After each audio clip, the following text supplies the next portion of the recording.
இந்திய வரலாற்றிலேயே தங்க பிளேட் சாப்பிட்ட ஆளு, தங்க பிளேட்ல தங்க தமிழ் சாப்பிட்ட ஆளு தியாகராஜ பாகவதர். வெள்ளக்காரன் கேட்கறான், யுத்தம் நடக்க போகுது, எனக்கு ஒரு உதவி வேணும்னு கேட்டான். தியாகராஜ பாகவதர் நாடகம் போட்டு கொடுத்தாரு, கச்சேரி வச்சு கொடுத்தாரு. யுத்தம் முடிஞ்சது, உனக்கு என்னையா வேணும்னு கேட்டான். எப்பா இந்த நிலத்தை எடுத்துக்கன்னு சொன்னா, எவ்வளவு இருக்குன்னு கேட்டா 250 ஏக்கரான்னா. என்ன கொடுக்க பண்ண எடுத்துக்க சொல்லமா, இனாம எடுத்துக்கணும். என் நாட்டை நீ பிடித்து கொண்டு என் நாட்டில் ஒரு பங்குதியை கூறு போட்டு எனக்கே கொடுக்குறியா? நீ எங்க மொத்த நாட்டை குடியா, என் நாட்டை நீ எடுத்து கூறு போட்டு எனக்கு கொடுக்குறியா? வேண்டாம்ட்டான். அந்த இடம் தான் திருவரம்பூர் ஊர், திருச்சி பல திருவரம்பூர் ஊர் ஆயிருக்கு. ஆனால் அந்த தியாகராஜ பாபு இறந்து போன போது 110 ரூபா கொடுத்து பாடியை வெளியெடுக்கிறதுக்கு ஜெனரல் ஆஸ்பத்திரியில் ஆள் வரவில்லை. புகழ் புரிந்து கொள்ளுங்கள்.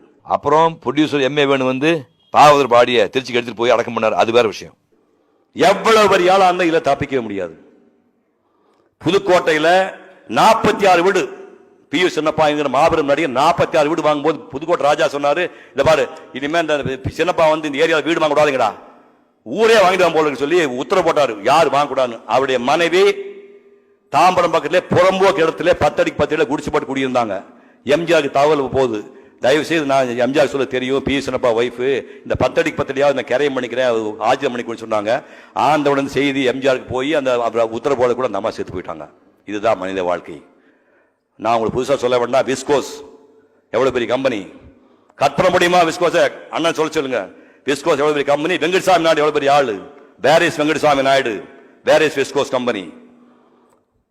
தென்னிந்தியாவின் சிசுவிட்டியம் பேர் வாங்க ஆளு SS வாசன். சந்திரநகா படத்தை வந்து எடுத்தாரு 1948 எடுத்து 678 பிரிண்ட் எடுத்த உலகத்திலே முதல் படம். ஔவையார் படத்தை வந்து 1948 ஸ்டார்ட் பண்ணி 54 ரிலீஸ் பண்ண 6 வருஷம் ஔவையார் படத்தை எடுத்தாரு. KB சுந்தராம்பாளுக்கு 4 லட்சம் ரூபாய் சம்பளம், யாருமே வாங்கிக்க முடியாது.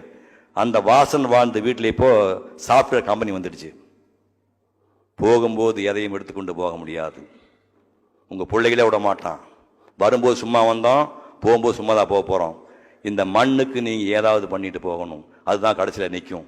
ஒரு புலவஞ்சன அக்கீரை, ஏதாவது செல்வம் அதிகமாக ஒரு மனிதன் கையிலே சேர்ந்தால் அது எல்லா இந்த மக்களோட பங்கு போட்டுக்க, உனக்கு வச்சுக்க, முளவுட்டிக்கு வச்சுக்க, பங்கு போட்டுக்க, இல்லாவிட்டால் அந்த செல்வமே உன்னை அழித்து விடும் ஒரு பாட்டு சொல்றான்.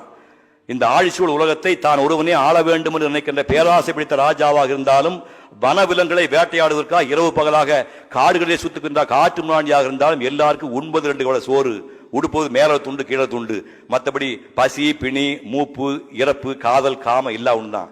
அரசன் ரத்தம் சிவப்பு, ஆண்டியின் ரத்தம் சிவப்பு. அரசன் விரைவிலே துர்நாற்றம் வரும், ஆண்டியின் வேர்விலே துர்நாற்றம் வரும். ஆகவே மனிதா, அளவு கிடந்த பணம் வந்தால் அது உன் சமுதாயத்தோடு பங்கு போட்டுக்கொள் என்று நக்கீரன் 2500 ஆண்டு மேல் ஒரு பாட்டு சொல்லியிருக்கிறான். தென்கடல் வளாகம் பொதுமை இன்றி வெண்குடை நிலத்திய ஒருமை ஓர்க்கும், நடுநாள் யாமத்தும் பகலும் துஞ்சான் கடுமா பார்க்கும் கல்லா ஒருவர்க்கும், உண்பது நாழி உடுப்பவை 2 பிறவும் எல்லாம் ஓருக்கும்மே, செல்வத்து பயனே ஈதல் துய்ப்பேம் எனினே தப்பின பலவே என்று. அதை புரிந்து கொண்டு நீங்க நிறைய சம்பாதிங்க, குழந்தை குட்டியோட அன்பா இருங்க, பொண்டாடி தெய்வமா வணங்க, புள்ள குட்டிமா பாசமா இருங்க, உலகத்துக்கு நீங்க பயன்படாம வாழ்க்கை அமைச்சுங்க. அதாவது உலகத்தில் பார்த்தீங்கன்னா ஒருத்தங்கிட்ட பணம் இருந்தா அவங்ககிட்ட படிப்பு இல்லை, படிப்பு பணம் இருந்துச்சுன்னா அவங்ககிட்ட வந்து ஆரோக்கியமா உடம்பு இல்லை, பயில்வானா இருந்தான்னா நல்ல மனைவி இல்லை, நல்ல மனைவி பிறந்தா அவனுக்கு குழந்தை மோசமா பிறக்குது, நல்ல குழந்தை பிறந்தா செலவுக்கு காசு இல்லை, கொடுக்கறதுக்கு மனசு இருந்தா கையில காசு இல்லை, காசு இருக்கிட்ட கொடுக்குற மனசு இல்லை. இப்படி ஒன்றிருந்தால் ஒன்று இல்லை என்பதுதான் மனிதனுடைய வாழ்க்கையில். ஆனா நம்ம பெரியவங்க என்ன பண்ணிருக்காங்க, எல்லாம் பெற்றவன் தான். அதாவது நீண்ட ஆயுள் வேணும், நோயற்ற வாழ்வு வேணும், மாறாத இளமை வேணும், உயர்ந்த கல்வி வேணும், அன்பு குறையாத மனைவி வேணும், சலிப்பு இல்லாத வாழ்க்கை வேணும், பெருமை சொல்ல பிள்ளைகள் வேணும், கொடுக்கறதுக்கு மனசு வேணும், அதுக்கு பணம் வேணும், இறைவன் மீது பக்தி வேணும். இது எல்லாம் சேர்ந்து வாழ்வன் தான் முழுமையான மனிதன் சொல்லி ஒரு பாடல் வருகிறது.